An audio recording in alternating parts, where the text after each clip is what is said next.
are amazing because our passion is limitless and our drive is intense. Therefore, you will not deny your grind.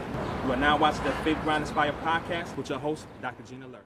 Welcome back, my Faith Grind Inspired listeners, all my grinders out there, to the Faith Grind Inspired podcast. I'm your host, Gina Alert, and today we have a special guest, right? His name is Tywan Anthony, and he has a lot of things going on. I'm proud of him. We have a couple of announcements, recently married, all this stuff.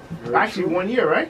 1 year. 1 year. July of last year, Jamaica. Yeah, man. It was good. Congratulations, man. Thank you. So, we're going to talk about everything, right? Being an entrepreneur. So the podcast is all about mindset and, the entrepreneur, right? So you're in real estate, you're in football, you played in the NFL for like, had a little indoor stuff. Yeah, so it's pretty cool. So we're going to talk about all that, right? But in the beginning, who is Tywan Anthony? Where is he from? Like, tell me about you. It's a great question. You know what? I have never actually been asked that question before, so I appreciate that. But Tywan Anthony, listen, I'm a community person. I'm a family man. I love my family. I love my community. Obviously, as you know, being on a community board. And most importantly, I love life and I love freedom, right? So I remember a couple years ago when my wife and I, we went to Washington and we went to the monument, and there was a saying that says, freedom is not free. Yeah. Right?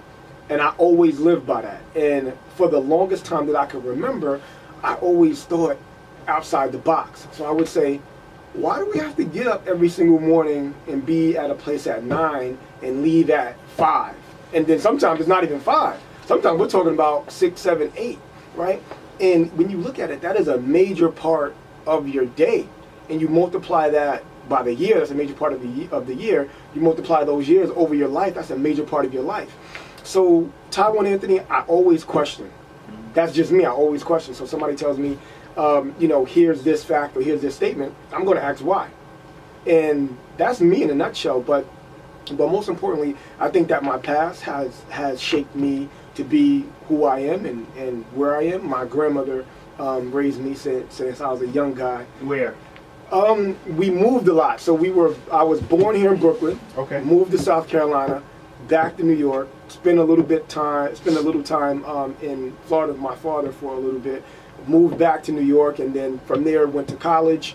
Spent some time in West Virginia, Pittsburgh State. Moved around a little bit, Kansas City, CFL a little bit, Canada, Atlanta a little bit. Mini camps and things like that. So I moved around a lot, but nonetheless, my grandmother has raised me. So I am a product of my grandmother. And every morning it was oatmeal and eggs and breakfast and going off to school. So that is who I am. And that's it in a nutshell. Yeah. So a lot of discipline. A lot. Yeah. But you know what? I actually must say, growing up, I never really needed a bunch of discipline because I was never a crazy guy. I was never a crazy kid. And the majority of that was because of football. So I knew if I did X, Y, and Z, I wouldn't be able to get on the football field. And we're talking about from Pee-wee days to high school to college and to professional ranks, that I always used football as kind of like my basis to not go wild out, to not run the streets, to not be crazy. But there's a lot of football players that wild out. So you know what? That is true. There had to be somebody. You're right about that. There had to be somebody that gave you some kind of discipline that made you think like. But it's cool that you said that. But now here's the thing, right? How did you get into football? So I got into football at a very, very young age. So I actually got into football when my grandmother died when we moved to South Carolina. So we moved to South Carolina from New York. We had some family stuff going on, so that's why I moved in. And I think I came to her one day. I was like, Grandma, I want to play football. And I was a little guy. I was a little tight. And she said, you sure? I was like, yeah, play football. That's what I want to do. So the first team that I ever played for was in this little town in South Carolina called Cheraw, South Carolina. Little town. I'm telling you, like one street light, if you drive like 40 miles an hour, you might miss it, right? So it's a little town, and then from there, I put on a helmet, put on a uniform, and the town is it's called Cheraw Optimist or Society Hill Optimist. That was the name of the team. Funny name, but nonetheless, that was the name of the team. And from there, that's when I just took off playing football. And, I found a sort of kind of great mental place in football. I found a relief. I found an outlet in playing football, even at that young age. So from there, not only did I find an outlet, but I was very good at it, right? Because honestly, listen, I'll tell anybody this, right? Football is one of the only sports. You have a couple other sports that you can legally go up and just knock somebody on the ground, right?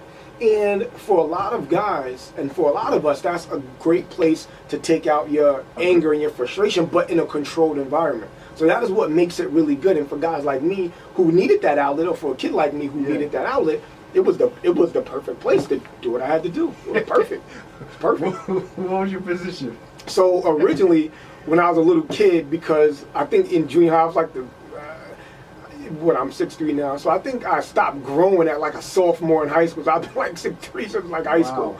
But nonetheless, I was taller than everybody else, so I played the O-line, right? So when you're a little kid, you know, if you're tall, they just put you on the O-line. I was like, all right, cool, I had to play O-line. And then I played a little tight end. So that is where I learned to kind of really harness a lot, controlled anger, controlled frustration, which was great. And then from there, you know, high school and then Pee Wee, and from there just, you know, took off, and I had an interest in it. Right. So that ended up getting you a scholarship to college? Yeah. Or? So moved back to New York, and actually I played with John Jay High School in Brooklyn. John Jay's not around anymore. I played with John Jay High School in Brooklyn, which is in like the Park Slope area. Played with them for 3 years, and then after that, I moved to Florida. So my father was in Florida, so I moved down there. And everybody knows Florida football. There are a couple states in the country where football is king. You got Texas, you got Florida, you got California, you got Virginia, and actually Jersey is starting to really come up in football too. But in Florida, football was king, especially the town that I lived in. Football was king, so I went down there. I played with the school called South Lake High School, which is a really great school. And then from there, got an opportunity to go to West Virginia. I spent some years there, and then I also ultimately transferred to Pittsburgh State, which is where I graduated from, which is where I have received a degree in political science with a minor in business. So it's good. Nice, man. Good choices, man. Good choices. Yeah, and I have some really good memories from everywhere that I've been, from West Virginia to Pittsburgh State. And Pittsburgh State is actually in Kansas. So Pittsburgh is in Pittsburgh, Pennsylvania, but Pittsburgh State is actually in the state of Kansas. And the funny thing is, that is also where, and I didn't know it at the time, that is where I found one of my other loves, which was real estate. So being there, I actually purchased my first actual piece of property in Kansas, in the state of Kansas, that I own today. Wow. While you were in college? While I was in college. Nice, man. Let me ask you a question. Did you have any mentors growing up? Yes, I had. I had great examples of different people in my life. So growing up, so part of my family. So I was a part of the Fresh Air Fund when I was little, when I was young. And the what? The Fresh Air Fund. What's that? Right. So the Fresh Air Fund is basically where. You never heard of Fresh Air Fund? You heard of Fresh Air? I heard of it, but never. Yeah. So the Fresh Air Fund, basically what they do, they take inner city youth and they not ship out. I don't want to use the word ship off, but they give you experiences in very rural places, right? Country places, and it gets you outside of the city. It gets the inner city youth outside of the city, so you can get some fresh air. You can see cows and you can see pigs and horses and all those other. I'm from the Caribbean, man. They would have just shipped me back to Haiti. But my mom was like, "Oh, you want fresh air? Go to the backyard." Go to the backyard, right? Yeah. So from there, you know, there's a family that I went to called the Glicks. And you know, for me with them, it gets, as far as family and blood, it gets no better than that. And actually, Steve Glick was what I consider a brother. He was best man at my wedding.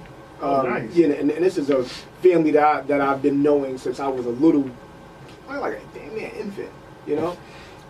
But they've been very influential throughout my life. You know, because you kind of see two sides. You see the inner city, and then once you leave the city, you kind of see how things are outside of the city, which has been great. And throughout the years, I've had some really great mentors, you know, some teachers at West Virginia. Actually, when I was in Kansas, I had a teacher who taught political science, you know, and he passed away a couple years ago, but he was really he was really helpful in shaping the way I thought about a lot of stuff, and especially when it comes down to business. He was the one that actually pushed me to buy my first piece of real estate. So, and I just want to deviate a little bit. So I'll tell you a story about how I bought my first piece of real estate. So it was football practice, and the guy probably know and he's still a good friend of mine now. So he told me, he said, hey, this was after practice, he said my father came down and he bought some real estate. I said, what you mean he bought real estate? How did he just come down? You guys are from South Carolina. He said he did. He said he bought it from the court system. I said, how do you do that? Anyway, so I shrugged it off, but I had an interest in it anyway. So the very next day, I go down to the court and I say, you guys have real estate for sale? And they say, no, but here's a list, right? And the list that they handed me was kind of like a delinquency list, a tax delinquency list. And at that time, we didn't have iPhones and we didn't have, camera phones. And we had camera phones, but we're talking about a flip phone, right? So I had a camcorder. So when I got the list, I looked at all the addresses on the list, and I went out to, there was about 100 addresses. And I went out to each address and I filmed each home. Because I knew that they were going to bid on those properties. So about a month later, I saved up my little money. I was working odd jobs, saved up a little bit of money. So I had some cash on me. So the day of the auction comes and I go to the courthouse. And mind you, I'm the only person that is even below the age of 50 there. Anybody that looks anything like me. I'm the only one there. So I'm a little intimidated, but I have on, like some jacket, so I'm serious. These other guys are coming in shorts and cowboy boots and hats, whatever. And mind you, I'm in my early 20s. So the auction starts, and the auctioneers, they're bidding properties. I'm like, wow, this is the real deal. This is really happening. So I kind of let a lot of properties go by just because of the sheer fact that I'm nervous. I've never been in this situation before. So a property comes up that nobody bids on. So all of a sudden I just raise my hand, right? And he says, I got it. Cool. And he kind of going again. He says, and I win that bid. I'm like, wow, this is crazy. I actually own property now. So now I'm feeling good about myself. So, I'm sitting up a little bit taller in the seat. So now I'm ready to go. The next property the guy bids on, he says that nobody's raising their hand, so I bid on it again. So at the end of the auction, I end up getting 3 properties, right? And at that time, that state was it was a tax deed state. So I went up to the front. They asked me for cash. I gave the lady cash, and she gave me a deed to the property. And it was it wasn't the exact address. It was kind of like the the cross addresses. With the so it wasn't the exact name, so I didn't know where it was.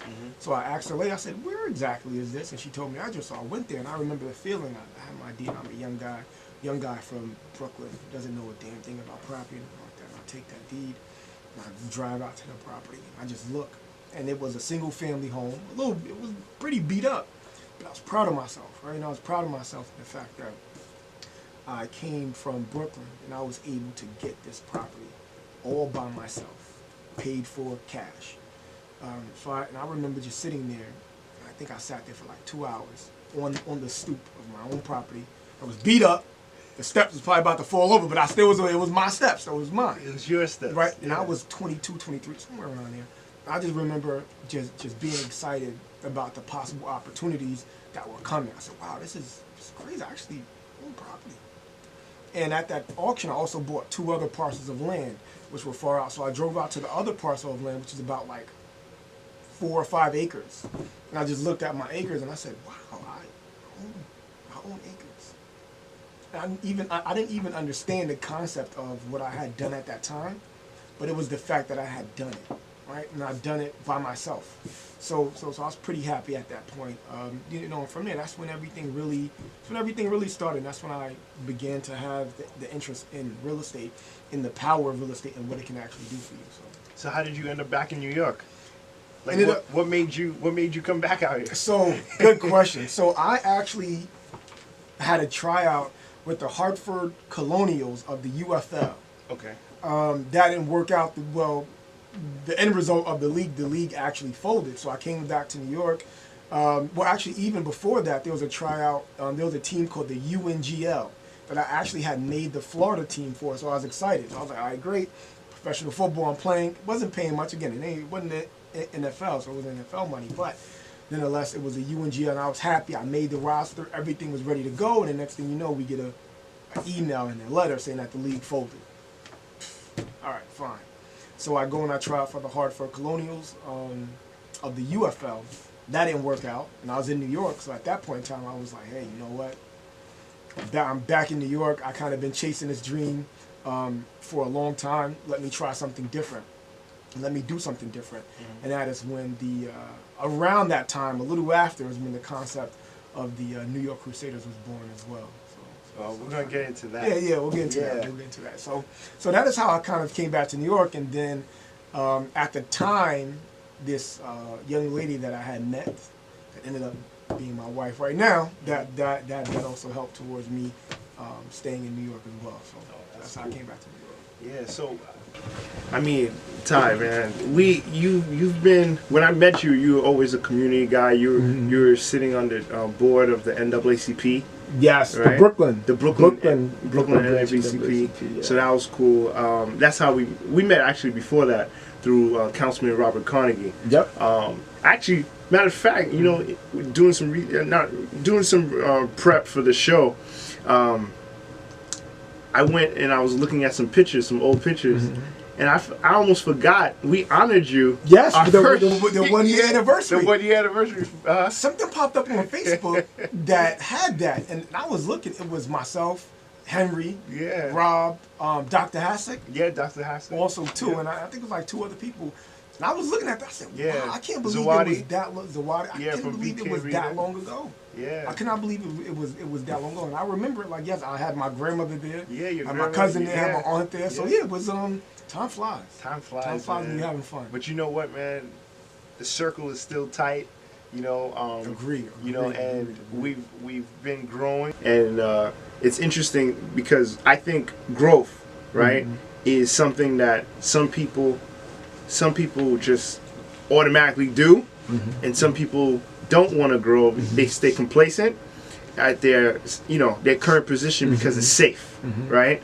Now, there's plenty of you were working at different companies that it could have been safe for you, and a lot of people would have stayed there and just settled, and even if they weren't completely satisfied, but they were like, you know what, I'll settle because I'm making this much money, right? And a lot of times you have to, if you're not happy, you got to jump. You know what I'm saying? And so, tell us some experiences where you felt like, you had to leave, or because you mentioned in the beginning where, you about the 9 to 5 and challenging that theory and exactly. So, and I'll tell a story, and this happened recently. So I was at a private equity real estate firm, great firm, great salary, but I wasn't happy, right? And I wasn't happy at all, and I wasn't happy for a while. And so something that I've started to use in recent years has been what's called that gut feeling.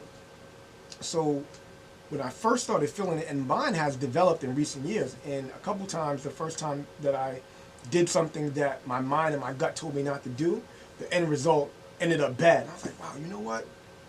Something in my head told me that I shouldn't have did it, so why did I do it? And I never knew what it was, and I spoke with my wife, and she goes, that's called your gut feeling. I said, well, maybe I need to start listening to it a little bit more. Yeah. And I took this job, I took this opportunity, and I kind of didn't want to, but, salary was good. I was working in mainstream Manhattan, residential commercial property. I was like, cool, this is great. But within the first week, I knew it wasn't for me. The first week. And I would get up and go and still try to push through. And I just was like, you know what? This ain't it. This is not it. My gut was telling me. And every morning, you know what? You need to stop doing something when you get up every morning and you're like, damn, I gotta go here. That's when you need to leave. No matter, it doesn't matter what the salary is. And I know, we got families to feed, and that's the thing about taking that leap. That's the thing about the safe zone. And somebody told me, a good friend of mine who lives in Best Side, she told me that success lives outside of our comfort zone. All right, so sometimes we got to get a little uncomfortable. So if we stay in a safe, comfortable zone, are we pushing ourselves? No. Are we learning? Are we growing? right? And we all come across things that we're like, man, I want to do it, but I'm scared. And sometimes that may be where success is for you. So for me, you know, I kind of was tired of it. And one day I came in to the office and I went inside the guy's office and I just told him, you know, I went inside the guy's office and I said, this ain't working out. You know, and he looked at me and he was like, really? I was like, yeah, this ain't working out. And that was it.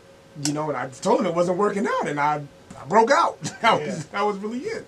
And you know what? It felt, even though it was one of the most scariest things that I ever had to do, and even right now, it was one of the best things that I've ever done, not just for my family, but for myself, because the joy and the freedom that I feel is, you know, there's no other way that you can gain it. You know, and being a fact, because most of the time, most people will wait to get fired, right? So you'll kind of mess up or you come in later, you do something else, and most people will wait to get fired. I was like, you know what? I'm out of here. Yeah.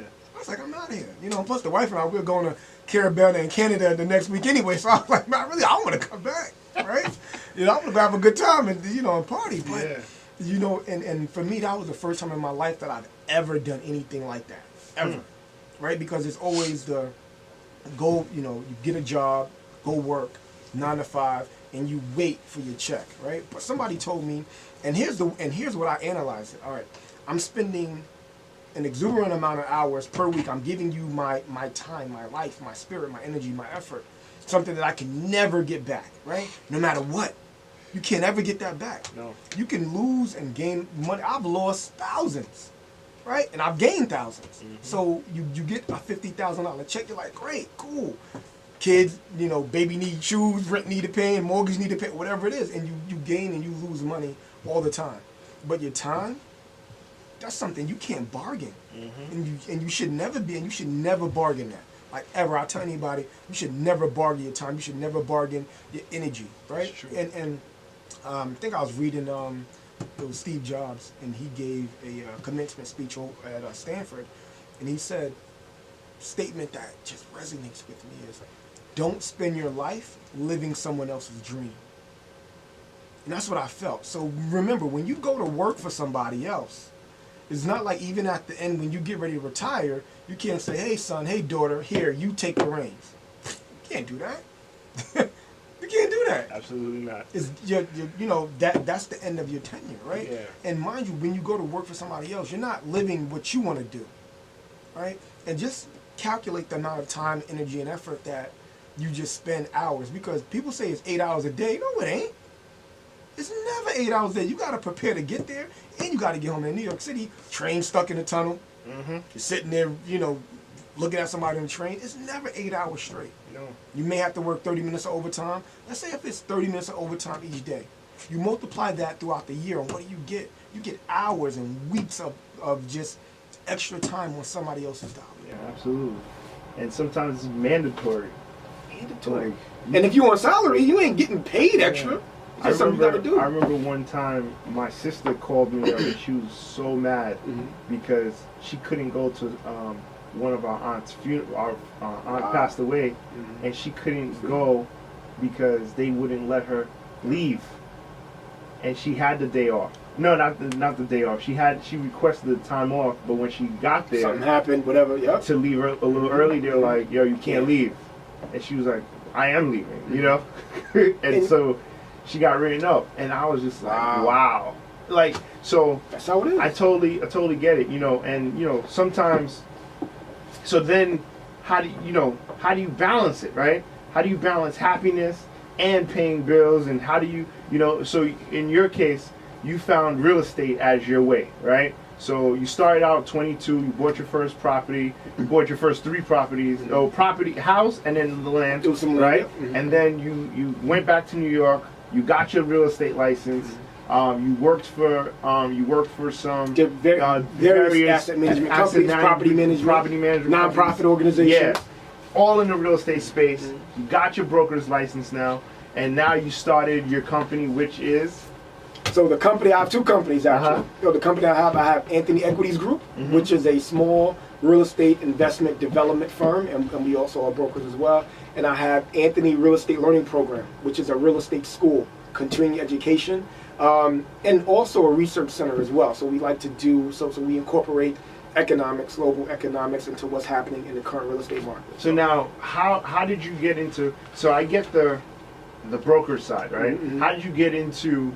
What was the mindset behind you opening the school part? Great question. So there's so on my business card, and I think I gave it to you. So there's a saying. There are a couple sayings that I live by, and this is a true saying that I live by. If opportunity doesn't knock, build the door. Right? So most people will say, be ready when opportunity knocks. Be ready, be ready, be ready, right? But let's be realistic. Opportunity may never knock. So you may be sitting there just waiting for something to happen. Sometimes you got to go out and go build your own damn door. So I got into the school because I started learning more about real estate and getting real comfortable in commercial real estate and property management and asset management. And then I received real estate designation. So you put it at the end of your name, just like you would do Esquire or lawyer or something like that. So I received the real estate designation. It was a 10-week intensive program, and you have to go through a couple different things, and you take a test at the end, and you pass out, and then you get your certificate. Great, I am this designation, whatever that designation is. Mm-hmm. I was invited to come back and teach a certain section of that program, which was budgeting or real estate finance or something like that. And for the first time, I loved it.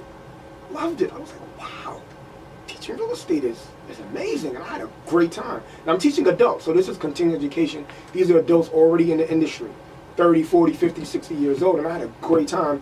And the feedback that I got was amazing. I was like, wow, I did a good job. And that same place, I kept asking, when can I come back? When can I come back? When can I come back? They kept giving me the runarounds. And me being me, I said, you know what? Why am I asking them to do something I can do myself? Again, I built my own door. So I created my real estate school, and I did it myself, right?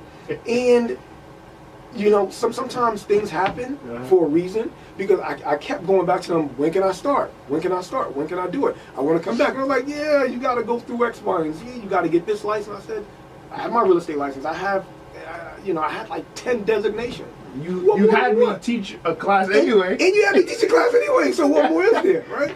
So they kept giving me the runaround. So, one day, I kind of, like the light bulb went off, bing! I said, you know what, Ty, why are you asking them to do something that you've already done that you could do yourself? So that's my school was created, and I focus in the scope is wider. So I focus on continuing education, the salesperson's license, and the great thing is I create all the curriculum. So I write everything.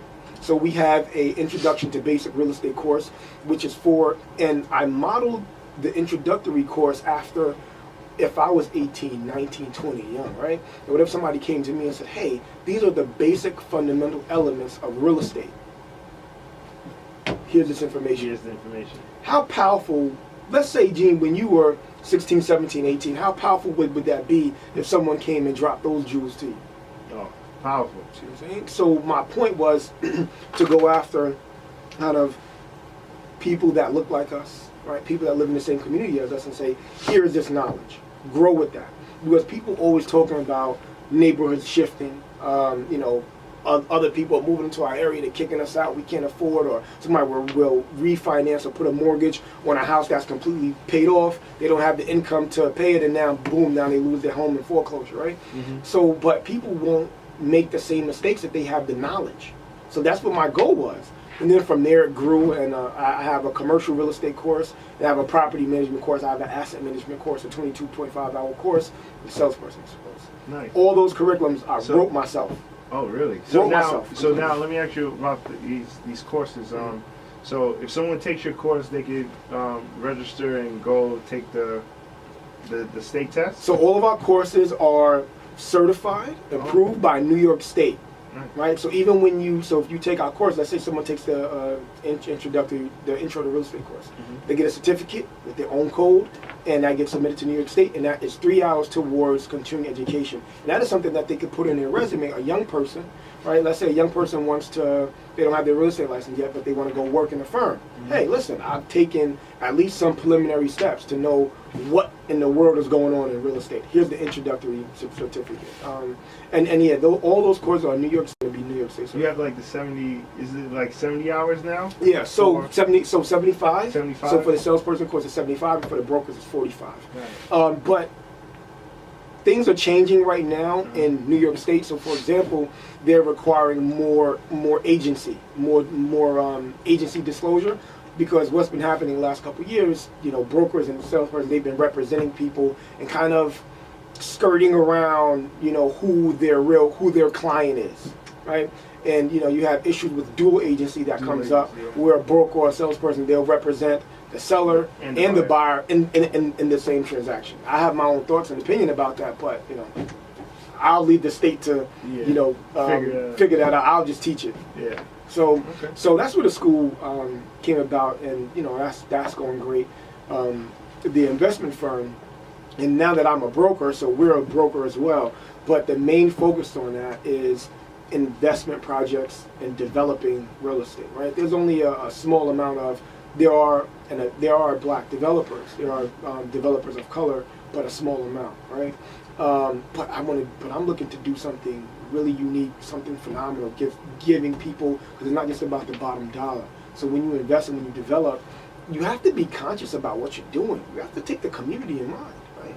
A lot of these developers are just coming in and they're throwing up buildings and putting people in there and charging whatever rents they kind of want to charge, and that's really about it, without a conscious decision about what's happening in the local community. Mm-hmm. So my goal is, since I'm on the community board, I understand community. I have a grandmother, that lives, and I have family members that lived in affordable housing units. I've had family members that lived in HUD.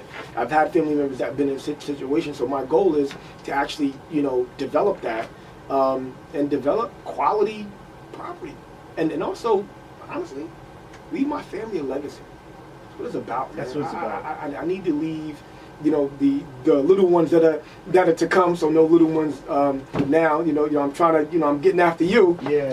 I'm going to follow your footsteps soon. Shout out to Anu. Right. Shout out. There you go. Shout out, man. So, yeah. But for the most part, it's all about not starting over. Yeah. Right. So I know a lot of us, we had to start from scratch. Mm-hmm. And no slight to any of our family, right? But crap is tough sometimes. Mm-hmm. So sometimes our family before us, paying bills and putting food on the table, that was a hard road. Yeah. So my goal is to at least, when I'm, dead in the ground, they can say, you know what? Pops Anthony looked out. Yeah. Pops Anthony started us out with a house or, $100K in a trust fund or something like that, just to help start them. Yeah, help start. I was listening to another podcast, and I was listening to Damon John, and he was saying how because we talk about legacy, right? And like building on. Mm-hmm. He was saying how he's gonna give all his money away and not give it to his kids. Mm-hmm. And then I think Charlemagne was like, it was on Brilliant Idiots, mm-hmm. and Charlemagne was like, wait, isn't the goal to Mm-hmm. build up? Especially for us, we get it, everybody else doing that, but why are we doing it? Mm-hmm. And then he was like, how did your family feel about that? He was like, I don't think they believe me, right? Oh, wow. Yeah, I don't think, They're going to believe it. they're going to believe it if he does do it. Mm-hmm. But like, to me, I wouldn't do that, because I know the whole purpose of it is, your kids are supposed to feel some kind of like, some kind of pain, because they're not going to appreciate it if you just give it to them. Mm-hmm. But I think as you have the kid grow up, mm-hmm. right, or the kids grow up, mm-hmm. you show them different, so they can have some kind of gratitude.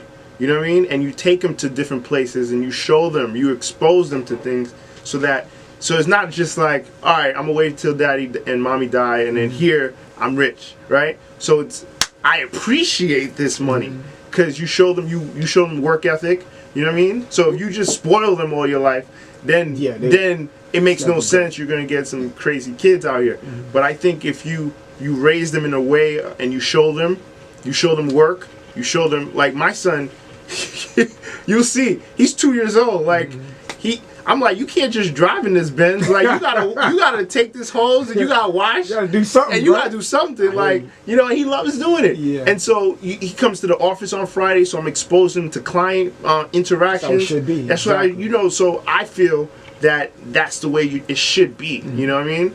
And so, yeah, my son's gonna have a lot of things. You know, but you know, if I feel like he's treating people wrong, I'll take everything away. You know, but he has to be a good person. So overall, besides all the material things, like, he has to be a good person. And you know, so what's your thoughts? I think, you know what? While that idea may seem a little crazy, I actually understand where he's coming from. So here's the thing, for me personally, right? When that time comes, I don't necessarily believe in saying, "Hey, little man," or "Hey, little lady," you know, here's $500K cash, go berserk. And you know what? Something hit me, and it was when you and I were together last week. So we you know, I'm not sure if you told many people the story, but when we walked to the Chick-fil-A, Oh yeah, you know, and that gentleman, great guy, I think he spent like 2 hours with Yeah, he us. spent like 2 hours. And with us. everything he said, man, he was just dropping so many jewels, but out of everything, you know, and he probably cleared so much money. Yeah. You know, well, just to give the listeners a little bit of background, so we went to the Chick-fil-A on 36th Street, was it?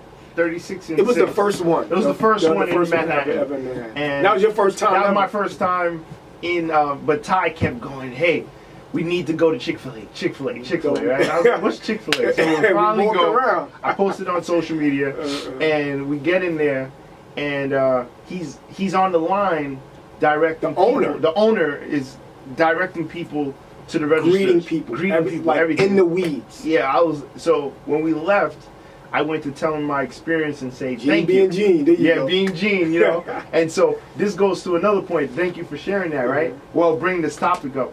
Regret is worse than fear.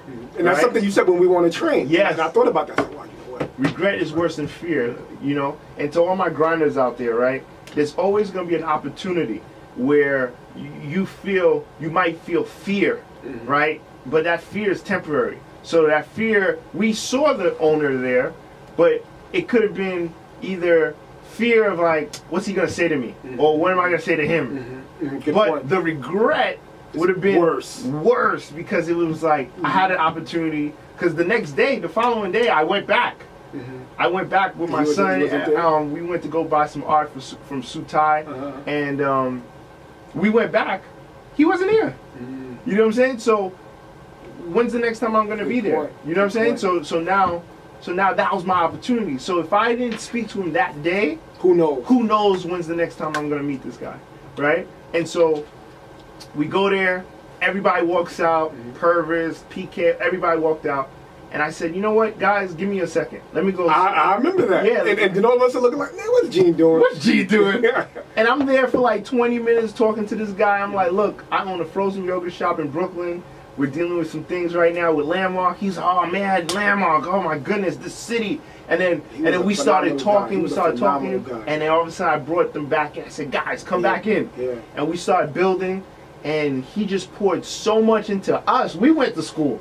You know? But I think even more importantly is he was in the weeds of his business, and he took the time out. People that he did not even know. Yeah, he didn't know us. People who he never even met before. He took the time out, right, out of his busy schedule because the store was jam-packed. It was packed. To come speak with us for 2 hours. Yeah.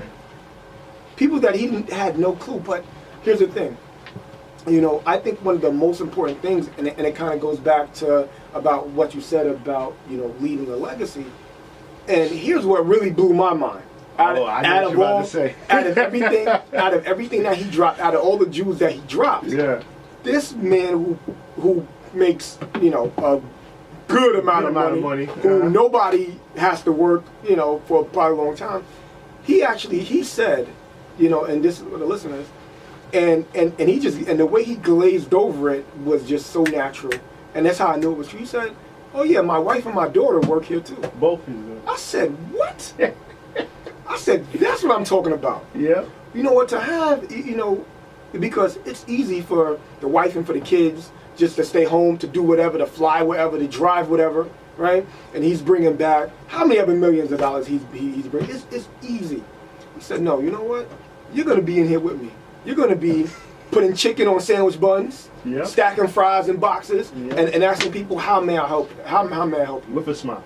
With a smile. Yep. And that is the type of, and the reason why not only will he be successful financially, but successful in life and in health and in spirit and mind is because of that. Absolutely. Right? Because it's not just, hey, I'm just bringing this money back and my family just sitting back, you know, relaxing, collecting. It's no, we all in this together. We all in this together. And it goes back to what I said, so about the legacy stuff, right?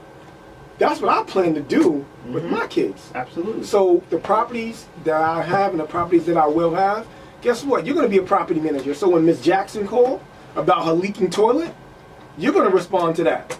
I don't care if I own this company or not. I don't care if it's a $500 million company. Guess what? You're going to be a property manager because I did it. I had to go in there and deal and go up, you know, knee high in water that may not be the best. I have to answer Miss Jackson's or Miss Williams' call.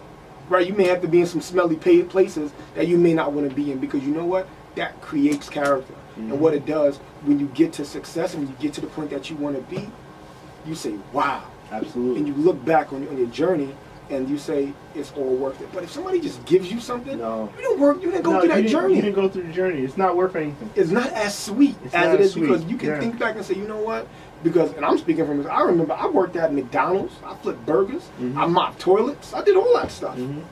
I did all of that. And when you get to a place where, you know, and when I first got my broker's license and I'm able to have my business and I have AEG, and I'm like, wow, you know, when I bought my car, I'm like, wow, I remember when I was, you know, flipping burgers. Yeah. I worked in KFC before. It's a hard job. Yeah. KFC is hard. Anybody who works at KFC, shout out. Because KFC, so you come back with smelling like chicken and flour on you every day. Yeah. It's a hard job. Yeah. You know, but that stuff creates character, because when you get to the point that you want to be at, you remember all of that. And you know what? Those experiences never leave you. No, they always remember that. You always remember where... The grit. You always remember when you had to go into the McDonald's bathroom or go into a bathroom somewhere and somebody, you know, threw up or whatever was happening, and then you had to take the mop and you had to mop it up and you sweating, your shirt. You remember all of that. Yeah. So going back to that point about legacy, I firmly believe in having, you know, your kids working for what they get. Maybe not so much leaving them, hey, here's $500,000 to go do whatever you want. But I believe in, if you do have a building, if you do have real estate, whatever your business is, making them work in it. Absolutely. At the bottom. You starting at the bottom like everybody else. Exactly. You flip that burger. If I own a McDonald's or if I own a franchise, you starting off from the bottom. You work your way up. I don't care if I do own it. Yeah. So I do believe in that aspect, in making your kids work, not just hard, but very hard. Me too, man. Working very hard. Yeah. My father instilled that in me real young. You know, I remember we worked at this doctor's office, right? And we used to clean medical like the oxygen tanks. Okay. Right? So the days that I worked with my classmate, right? I just did the basics because but the days where I worked by myself, I like cleaned everything, right? But I did that on purpose because I wanted to like showcase myself. You know what I mean? But my father used to always be like, "You need to outwork. You need to outwork the work." Yep. And if the people there, the people there are the work. So you need to outwork them. So every day it was just always. So, but you know what? I wanted to ask you something. I don't want to go off topic, right? But there was one thing that I wanted to talk to you about, which clients, right? Now, the importance of servicing clients, right? Because you're saying, servicing the lady's apartment, Miss Jackson. All the Miss Jacksons out there. All the Miss Jacksons. Shout out. Leaking toilets, right? And knee-high water, right? So now, clients, right? Now, you're in a client-based business, right? I work with a lot of real estate people, and I'm always trying to emphasize this point. if you don't put your clients first, it doesn't matter how much money the industry's making, you're not going to get it, right?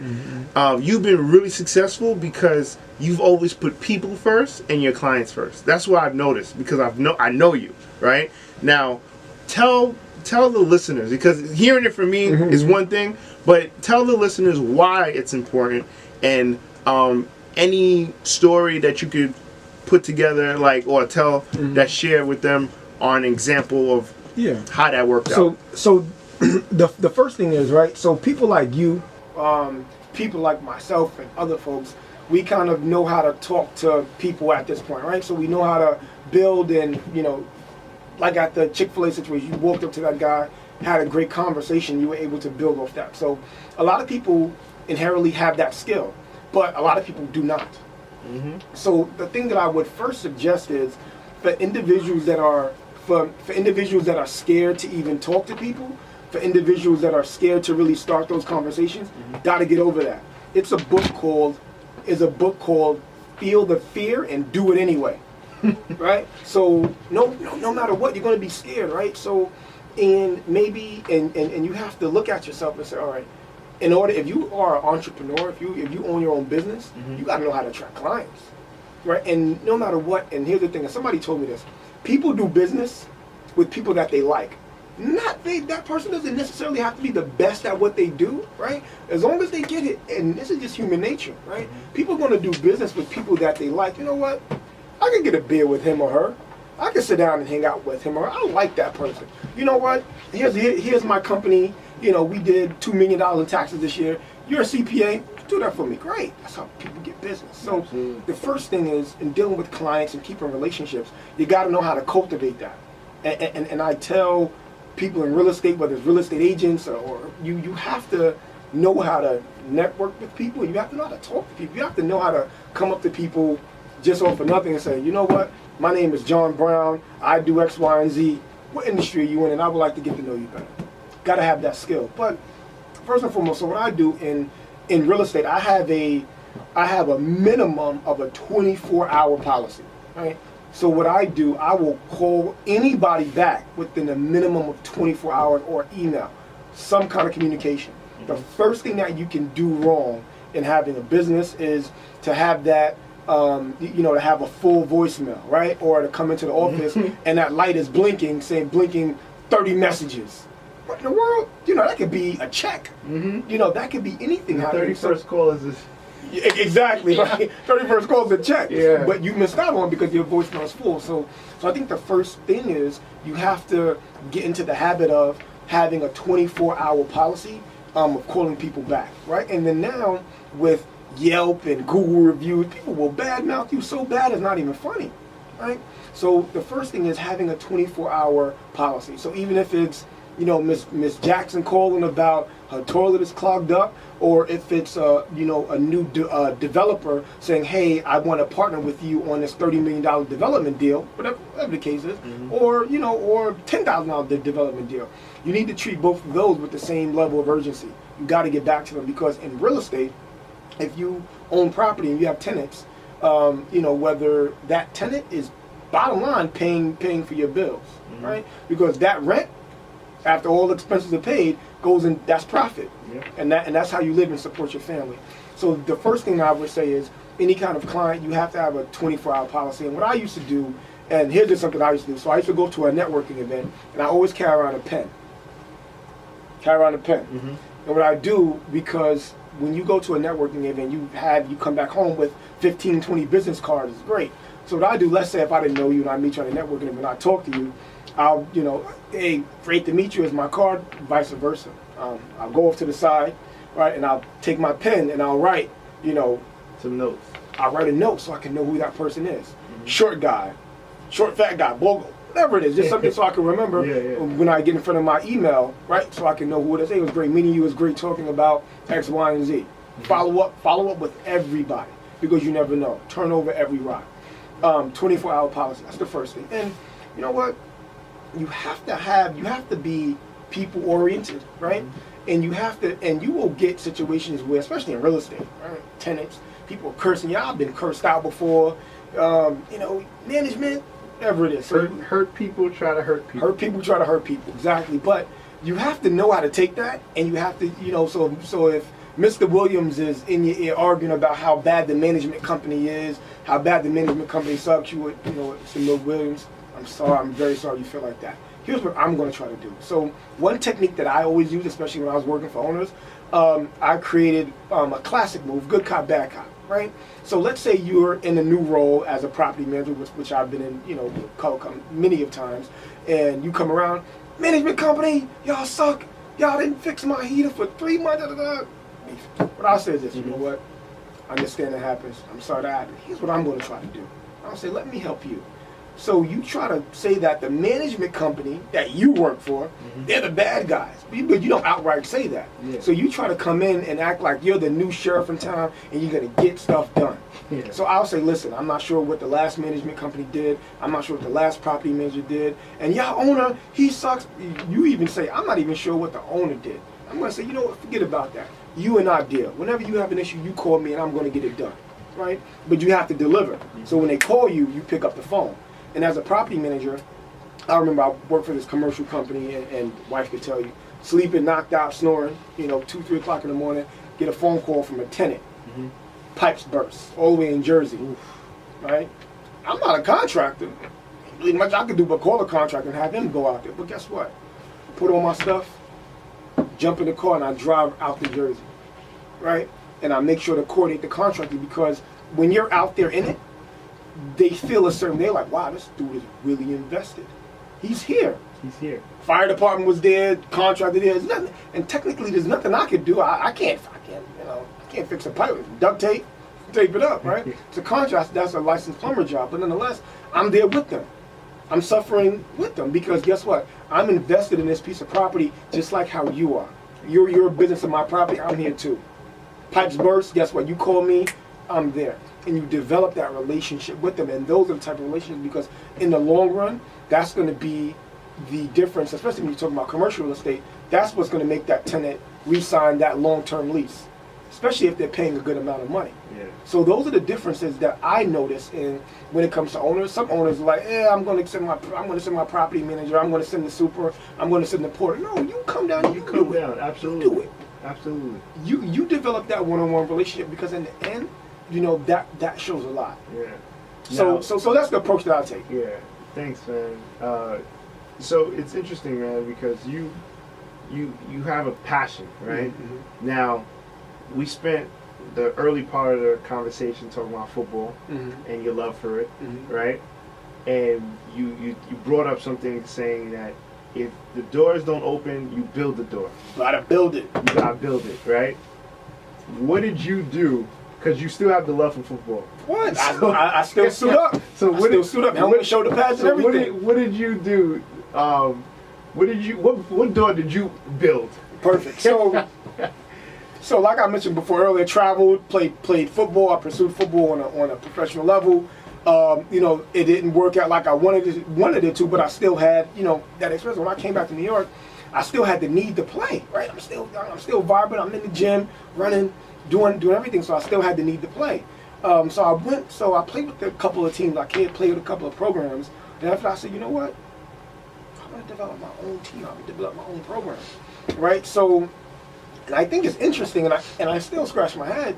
And obviously, we're not the Giants or the Jets or anything like that. We're not a multi-billion-dollar organization. But it's interesting to say that I'm a owner of a team, founder of a team, and I'm a player. Right? I think that's pretty cool. That's awesome. So and you are around for the beginning stages of it, and it's been hit with a lot of ups and downs. And I'm going to be honest, even more so than the real estate business, doing this and this is an entrepreneurial effort, right? Because there's no school that you can go to say, hey, here's how you become a football team owner. It has been, and even till now, one of the hardest things that I've ever had to do. Why? Hands down.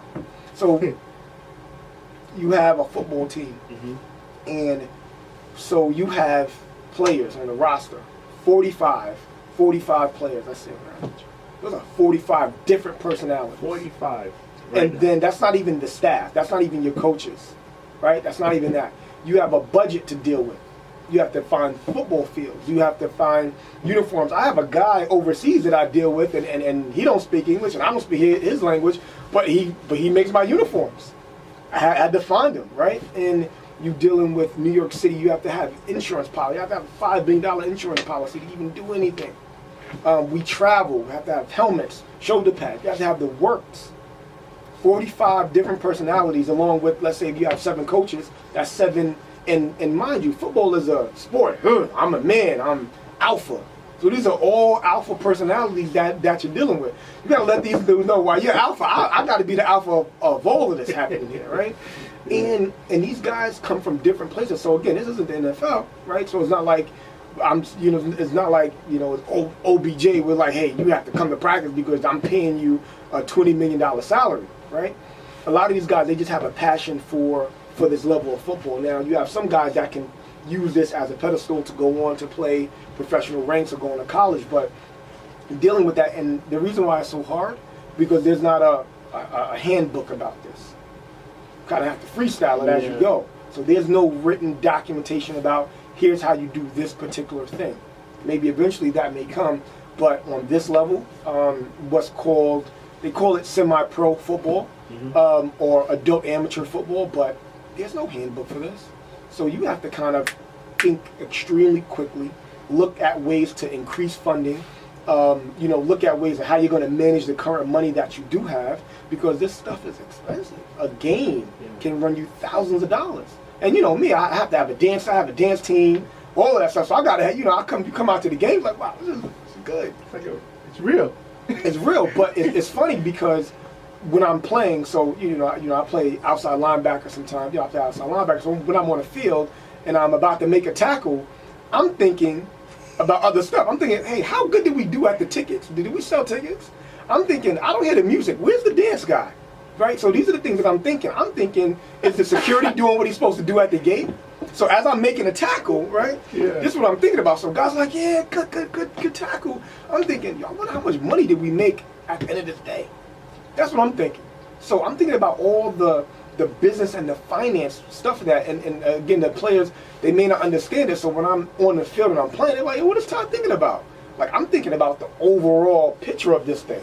I'm not thinking about just, they're running a halfback dive, I step in a hole, boom, I clean this clock, and I'm getting up, yeah, Phyllis. So I'm thinking, so I'll do all that, right?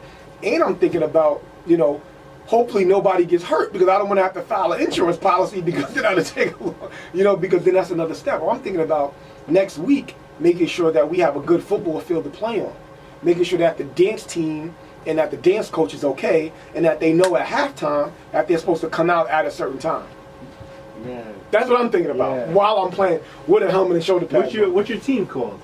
The New York Crusaders. Where can they find them? You can find the New York Crusaders at www.nycrusaders.org. That is our website. We have Instagram, we have Facebook, we have Flickr, we have everything social media that you can imagine. We are currently actively recruiting for players and coaches. What age? So we are an adult amateur team. So everybody that plays the tackle football component is 18 and older. So you can be 18 to 45.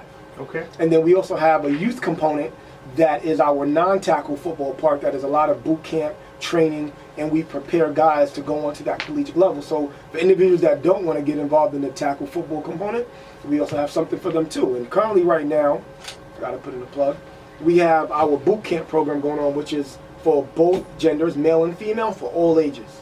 So we just having people from the local community come out. You want to get in shape, come to boot camp. I love it. Now, where can they find Tywan Anthony? Man, you know what? So I'm still, so I must admit, I'm still very much so getting used to and really. And here's the thing about an entrepreneur, right? And you've been doing it, for a very long time, longer than I. You have to be very strategic in the way you craft your schedule. Absolutely. Because as an entrepreneur, no one's really, so it's not like you have the boss man, clocking you to get to your office at 9. No. If you want to lay in your bed and watch, cartoons, guess what? You could. Well, maybe the wife or significant other may start arguing, but you have to be really strategic in the way that you schedule what you do. So I'm still learning that art, but for me, I get up in the morning. I haven't changed the time that I get up, so I still like to get up at 6. Mm-hmm. I go to the YMCA, the Bed-Stuy YMCA. Bed-Stuy, big up. Right. So I go to the YMCA. I'll get my workout on, and then after that I'll come back home. And I always will. Most of the time in the morning I have a bowl of oatmeal, and I'll read the news. Gotta know what's going on. And it's funny, I'll eat oatmeal, and my grandmother used to make me oatmeal when I was young, and I still do that the same day. Eat oatmeal every single day. Some brown sugar, a little bit of butter, and a little bit of canned milk. Gotta have canned milk. Can't have regular milk. Canned milk. My grandmother used to make that for me when I was little, and I still do it to this very day.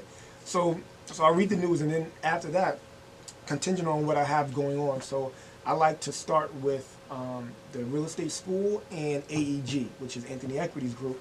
I like to start with the real estate stuff first, so I'll answer a couple emails. But funny enough, I still like to go out. So I'll get dressed and I'll go out. I'll take my laptop, I'll take my computer, I'll head to the office, right? So even though I could stay inside, I don't. I'll head to the office, or I'll go to a library, or I'll go somewhere else, because I think it's important that even as an entrepreneur, especially if you were used to the 9 to 5, it's very easy to say, man, I ain't going nowhere. Laying in the bed, I'm chilling.